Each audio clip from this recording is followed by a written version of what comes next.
যেই বাংলাদেশে metro rail হচ্ছে সেখানে এই বাস চলে, এটা আমরা লজ্জা পাচ্ছি।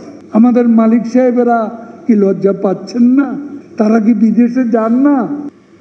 এই মেট্রো নেটওয়ার্ক নির্মাণের কর্মপরিকল্পনা বাস্তবায়িত হলে 2030 সালে দৈনিক 52,40,000 যাত্রী নিরাপদে স্বাচ্ছন্দ্যে মেট্রো রেলে যাতায়াত করতে পারবে।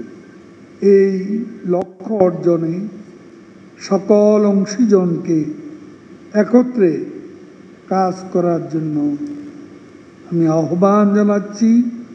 এই যে মেট্রো রেলের মতো একটা আধুনিক গণপরিবহন, এই অনুষ্ঠান থেকে বেরোয় রাস্তায় যখন যাব তখন ওই গরিব গরিব জীর্ণ শীর্ণ চেহারার বাসগুলো দেখলে কেমন?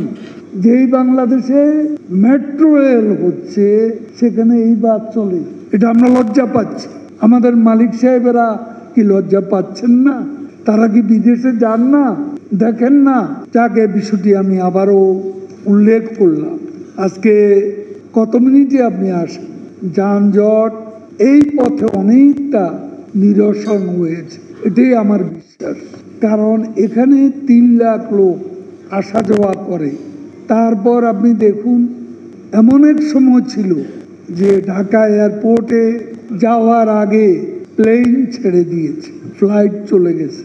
কত মানুষ অনেক প্রয়োজনীয় বিদেশ গমন, কেউ বা চাকরি করে, ব্যবসা করে, তাদের এ বিদেশ যাওয়া দেখা যাচ্ছে যে